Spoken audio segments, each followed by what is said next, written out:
कुणाल के करीब आकर उसकी गर्दन पर लगे नाखूनों के उन निशानों को देखा।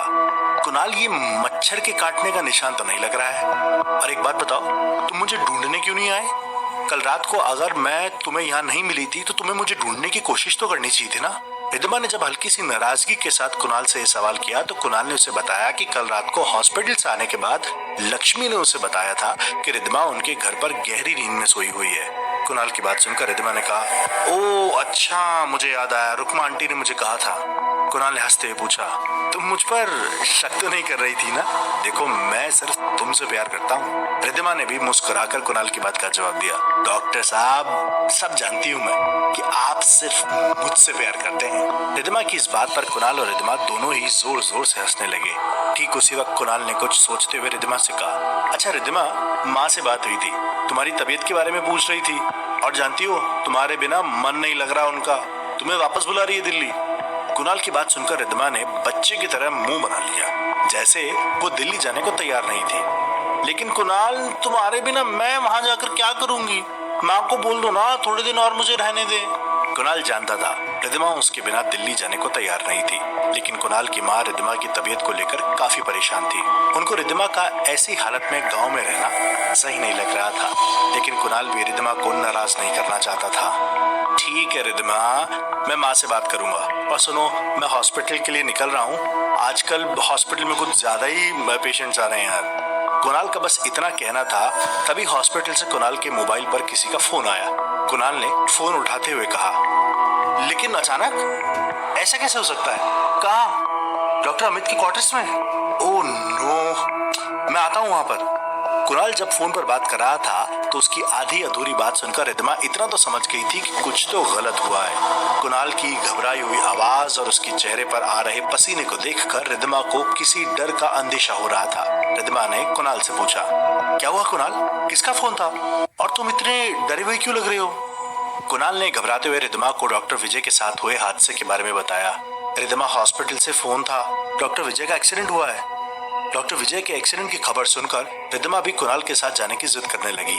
पहले कुणाल ने रिद्धिमा को हॉस्पिटल चलने से मना किया, लेकिन बार बार रिद्धिमा की जिद के आगे कुणाल हार गया।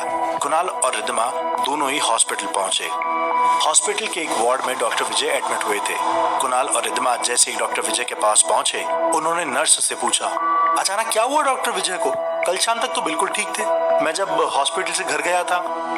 नर्स के चेहरे पर एक अजीब सा डर था, उसकी आवाज काफी डरी और घबराई हुई थी। उसने डरते हुए डॉक्टर कुणाल को बताया, सर वो डिपार्टमेंट से ऑर्डर आए थे, जिस क्वार्टर में डॉक्टर अमित और रुचि मैडम रहा करती थी उसकी सफाई करवानी थी। पता नहीं सर, डॉक्टर विजय वहां पर क्यों गए, लेकिन आज सुबह वह इस हालत में। नर्स अभी अपनी बात पूरी नहीं कर पा रही थी, लेकिन उसके पहले ही बेहोशी की हालत में डॉक्टर विजय ने अजीब सी आवाज में घबराते हुए कुछ कहना शुरू कर दिया, छोड़ दो मुझे, छोड़ दो, मैं कभी तुम्हारे पास नहीं आऊंगा, छोड़ दो, मुझसे गलती हो गई। और उसके बाद डॉक्टर विजय की चीखने की आवाज, सब कुछ बेहद डरावना और खौफनाक सा लग रहा था। कुणाल ने सवालिया नजरों से रिद्धिमा के चेहरे की तरफ देखा और फिर उसे कहा, मुझे नहीं लगता तुम्हें यहाँ रुकना चाहिए रिद्धिमा, तुम जाओ। लेकिन रिद्धिमा कुणाल को वहां पर अकेले नहीं छोड़ना चाहती थी। कुणाल, कैसी बात कर रहे हो? डॉक्टर विजय आपके जूनियर डॉक्टर हैं, उन्होंने कितनी मदद की है हमारी, मुझे यहीं रुकना होगा। अभी बस कुछ ही मिनट बीते थे। डॉक्टर विजय को धीरे धीरे होश आने लगा। डॉक्टर विजय की आंखें पूरी तरह से लाल थी, उन आंखों में कुछ अलग था। डॉक्टर विजय के चेहरे को देखकर लग रहा था जैसे वे नॉर्मल नहीं थे। विजय को होश में आते देख कुणाल ने उसका हाथ पकड़कर धीरे से पूछा, तुम ठीक हो ना विजय, क्या हुआ था तुम्हें? बड़ी कमजोर आवाज में डॉक्टर विजय ने जवाब दिया, मैं कल अपने घर जा रहा था कुणाल सर, लेकिन फिर पता नहीं कैसे अचानक वहां पर पहुंच गया और वो भी वहीं थी। मैंने उसके करीब जाने की कोशिश की और उसने मुझे जोर से धक्का दिया। उसके बाद क्या हुआ मुझे कुछ याद नहीं है। डॉक्टर कुणाल ने डॉक्टर विजय के कंधे पर हाथ रखकर उन्हें होश में लाने की कोशिश करते हुए उनसे पूछा, किसकी बात कर रहे हो तुम विजय, कौन थी वहां पर? विजय की आंखें फिर से धीरे धीरे बंद होने लगी थी। उसे देखकर ऐसा लग रहा था जैसे वह एक ही रात में बहुत कमजोर हो चुका था। लेकिन विजय ने धीरे से एक नाम डॉक्टर कुणाल को बताया, देविका, देविका थी वहां पर। और इतना कहकर विजय बेहोश हो गया। कुणाल ने पलटकर नर्स की तरफ देखा और उसे जानने की कोशिश की, आप किसी देविका को जानती हैं सिस्टर? जैसे ही कुणाल ने यह सवाल नर्स से किया, कुणाल ने नोटिस किया नर्स पूरी तरह से डर गई। उसके चेहरे की एक्सप्रेशंस पूरी तरह से बदल गए। उसकी आंखों में खौफ था। देविका का नाम सुनकर नर्स कुछ इस तरह से बिहेव कर रही थी जैसे उसने किसी बुरी आत्मा का नाम सुन लिया हो। कुणाल के कुछ और पूछने से पहले ही रिद्धिमा ने नर्स से पूछा, क्या हुआ? देविका का नाम सुनकर आप इतना घबरा क्यों गई हो?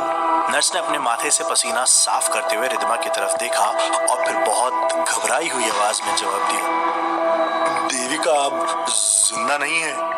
वे तो कब की मर चुकी मैडम। पिछले 6 साल से हॉस्पिटल में मैं हूँ।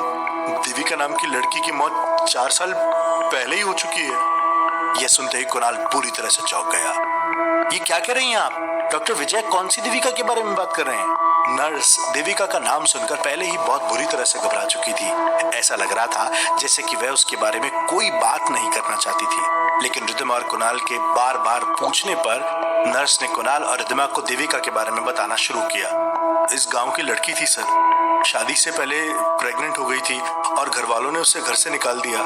मैंने सुना कि उसने कुएं में कूदकर अपनी जान दे दी थी। गांव वाले कहते हैं उसकी आत्मा यहीं भटकती है। रिद्धिमा ने हैरान होते हुए नर्स से सवाल किया, अगर ऐसा है तो उस मेडिकल क्वार्टर्स से उसका क्या लेना देना है? और डॉक्टर विजय है? नर्स ने रिद्धिमा को बताया, वो क्या है ना मैडम, ये मेडिकल क्वार्टर्स कुछ साल पहले ही बना है। उसी जमीन पर पहले कुआं हुआ करता था। उस कुएं को बंद करके सरकार ने वहां पर मेडिकल क्वार्टर्स बना दिए। ये वही कुआं है जिससे कूदकर देविका ने अपनी जान दे दी थी। नर्स की बात सुनने के बाद रिद्धिमा को भी थोड़ा थोड़ा सा डर लगने लगा था। रिद्धिमा अभी इन बातों में विश्वास नहीं करना चाहती थी और कुणाल को इन बातों को पूरी तरह से नकार चुका था। कुणाल ने नर्स को ये सारी बातें करने से मना किया और डॉक्टर विजय का ट्रीटमेंट शुरू किया। सिस्टर, मुझे लगता है हमारे पास इन सब बातों का वक्त नहीं है। आप डॉक्टर विजय का ब्लड सैंपल ले लीजिए और जल्दी से उसकी रिपोर्ट्स ला कर दीजिए। जी सर। इतना कहकर नर्स तेज कदमों से वहां से चलकर उस वार्ड से बाहर चली गई। अब वहां पर रिद्धिमा और कुणाल ही थे। रिद्धिमा ने कुणाल से पूछा, कुणाल क्या लगता है आपको ये सारी बातें सच होंगी क्या? कुणाल उन बातों पर विश्वास नहीं करना चाहता था, लेकिन डॉक्टर विजय की हालत देखकर वह काफी परेशान था। कुणाल ने रिद्धिमा की तरफ देखा और बेहद चिंताजनक आवाज में जवाब दिया, पता नहीं रिद्धिमा, अभी तो डॉक्टर विजय का होश में आना बहुत जरूरी है और जो कुछ भी सिस्टर ने कहा मैं उसके बारे में पता करने की कोशिश जरूर करूंगा। क्या सच में वो क्वार्टर्स कुएं के ऊपर बना हुआ है? कुणाल डॉक्टर विजय को ट्रीटमेंट देने में बिजी हो गए। रिद्धिमा ने कुणाल से कह दिया कि वो हवेली वापस जा रही है और इतना कहने के बाद रिद्धिमा अकेले ही हॉस्पिटल से बाहर निकल आई। लेकिन रिद्धिमा ने कुणाल से झूठ बोला था। रिद्धिमा हवेली जाने के बजाय सीधे उस मंदिर में पहुंची जहां पर कुछ दिनों पहले वह लक्ष्मी के साथ गई थी।